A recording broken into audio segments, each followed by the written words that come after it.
Hello વિદ્યાર્થી મિત્રો, સ્વાગત છે તમારું મારી YouTube ચેનલ એક્સેલન્સ ક્લાસીસમાં. આપણે ભણીએ છીએ ધોરણ 10 નું ગણિત અને ધોરણ 10 ના ગણિતની અંદર આપણે ભણીએ છીએ ચેપ્ટર નંબર 13 આંકડાશાસ્ત્ર. ચેપ્ટર નંબર 13 આંકડાશાસ્ત્રમાં આપણે 13.1 અને તેના આગળના સૂત્રો અને થિયરી એના આપણે વિડિયોઝ આગળ જોઈ ચૂક્યા છીએ. તો આપણે આ વિડિયોમાં શું જોવાનું છે તો કે આમાં આપણે 13.2 અને એનો દાખલા નંબર 1 જોવાનો છે. તો દાખલા નંબર 1 માં આપણે શું આપેલું છે તો કે એક હોસ્પિટલમાં 80 દર્દીઓની સંખ્યા આપેલી છે. આપણે કે 80 દર્દીઓનો સર્વે કરવામાં આવ્યો. શેનો સર્વે કરવામાં આવ્યો તો કે ઉંમરનો.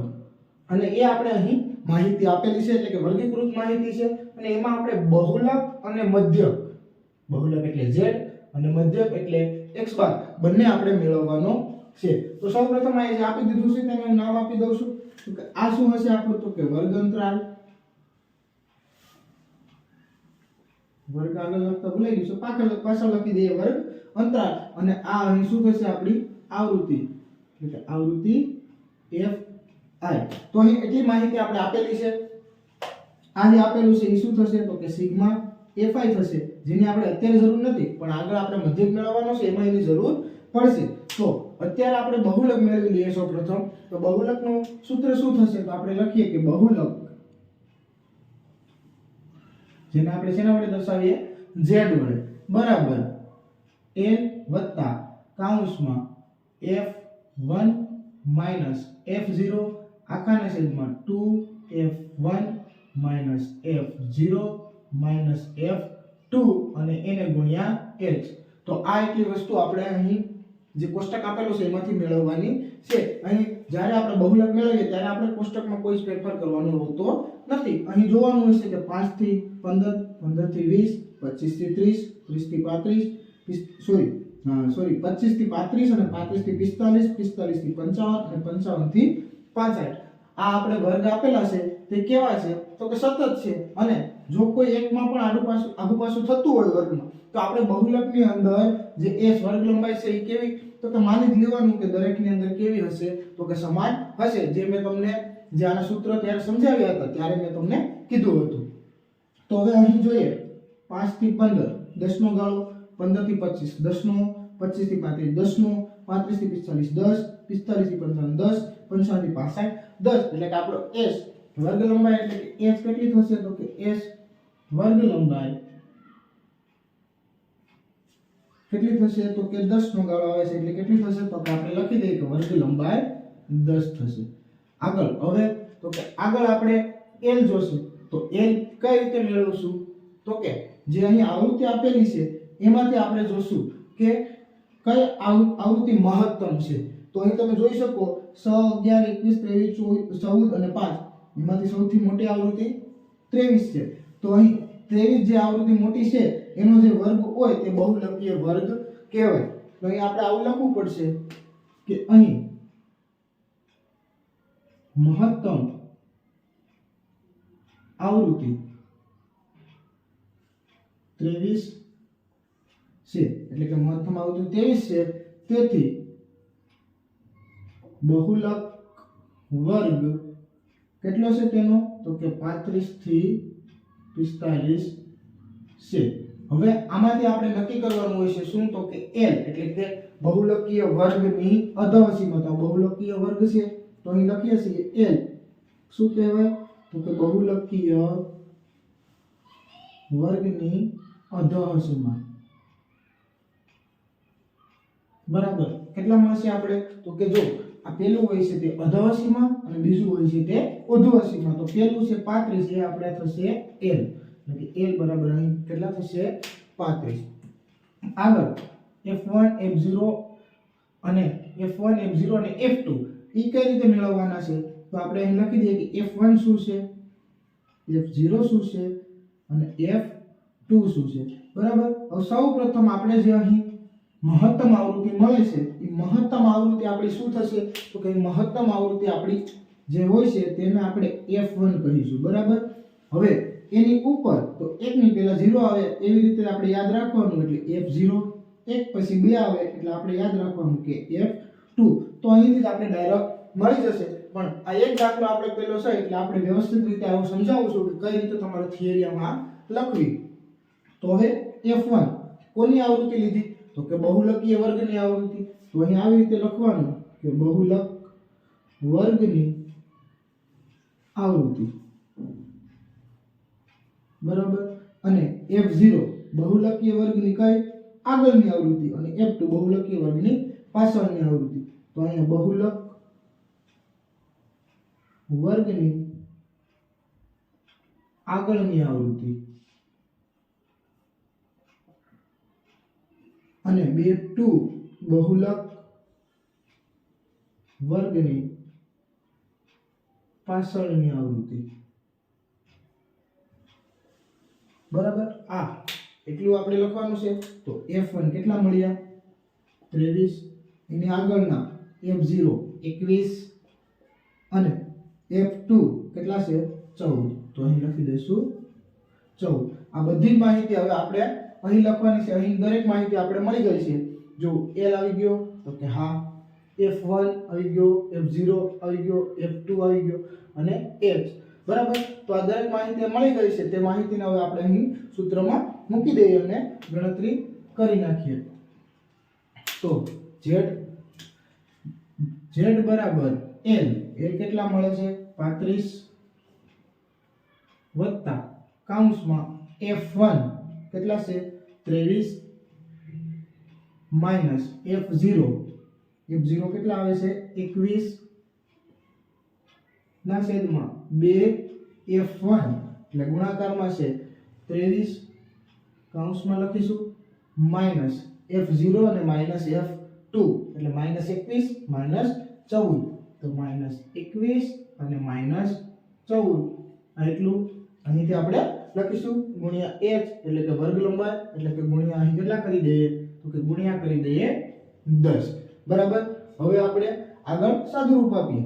તો 35 એમના એમ રહેશે પ્લસ 23 માંથી 21 બાદ કરીએ એટલે 2 આખાના છેદમાં કૌંસમાં રાખશું 23 દુ કેટલા થઈ જશે?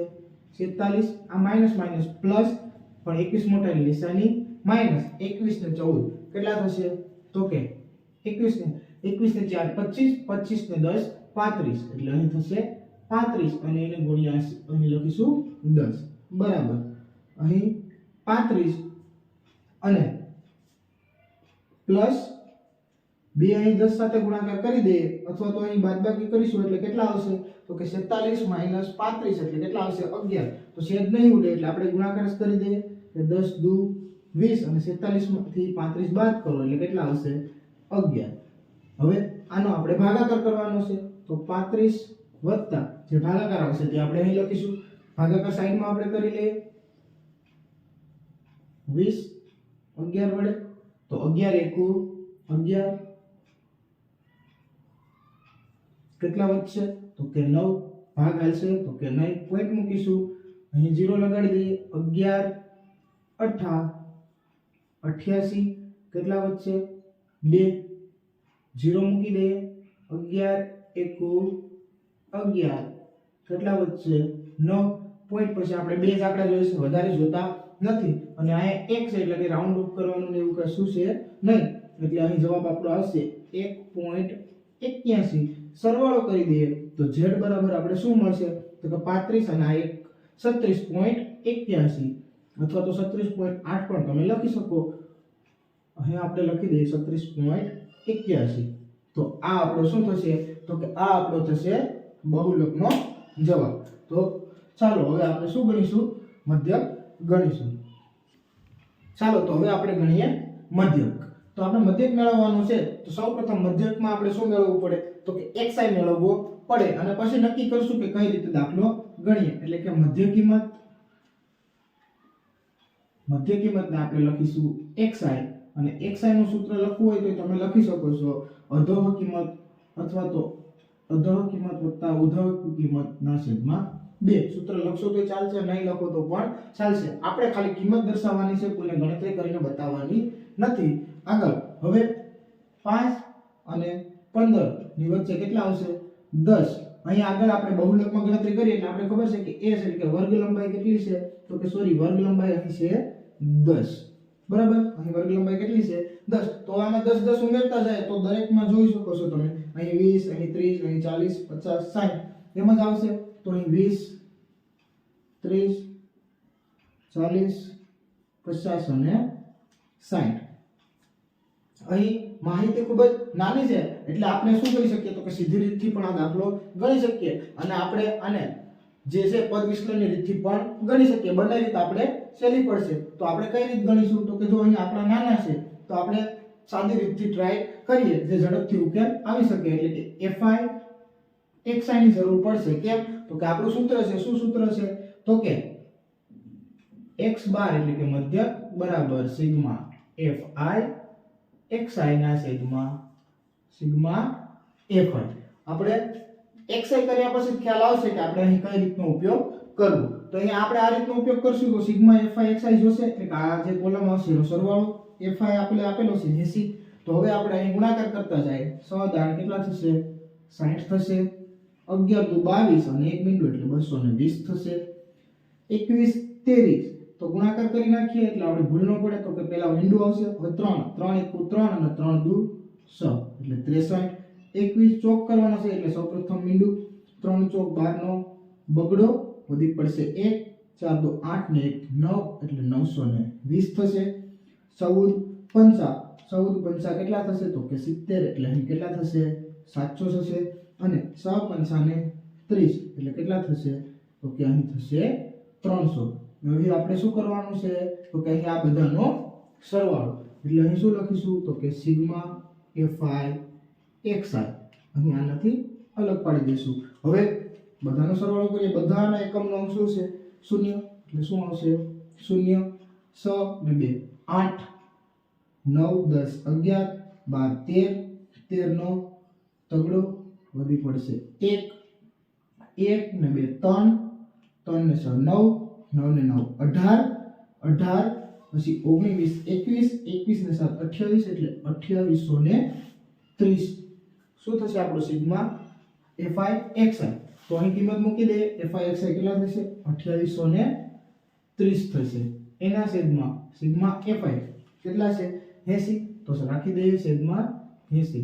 સૌપ્રથમ બિંદુ કેન્સલ કરશું આગળ વધીએ એટલે 283 નો ભાગાકાર કેટલા વડે 8 વડે. જે મળશે તે આપણો શું થશે તો કે મધ્ય ક થશે. અહીં ભાગાકાર આપણે હવે કરી દઈએ. આગળ 283 નો ભાગાકાર કેટલા વડે કરશું 8 વડે. તો 8 તેરી કેટલા થશે 24. 28 માંથી 24 બાદ કરશો એટલે 4 વધશે 4 ઉપરથી 3. હવે 8 6 વધી જશે 8 પંચા આપણે 40 કરી દઈએ. કેટલા વધશે 3. ભાગ હાલશે ને તો શું કરી દઈએ પોઈન્ટ કરી દઈએ બિંદુ રાખી દઈએ. હવે આગળ શું કરીએ તો કે 8 ચોક 32 8 તેરી કેટલા થશે તો કે 8 તેરી 24 પછી ફરીથી એક જ ભાગ હલાવવો પડશે.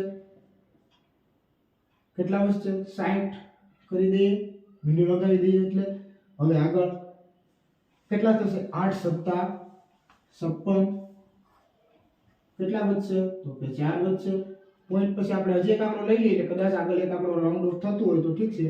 તો 8 અહીં 8 પંચા 40 અહીં દાખલો જ આ પૂર્ણ થઈ જાય છે. તો અહીં જવાબ આપણો કેટલો આવી જશે તો કે 35.375. કેટલો જવાબ આવશે 35.375. એક આંકડો આપણે રાઉન્ડ ઓફ કરી દઈએ તો અહીં આપણે કેટલા કરી શકીએ તો કે અહીં આપણે 35.38 કરી શકીએ. તો દાખલા નંબર 1 બહુલક અને મધ્યસ્થ બંને આપણે આવી રીતે મળે છે. આ દાખલાનો બહુલક આપણે મળે છે 36.8 જે આપણે આગળ ગણ્યું અને મધ્યસ્થ કેટલો મળે છે 35.38.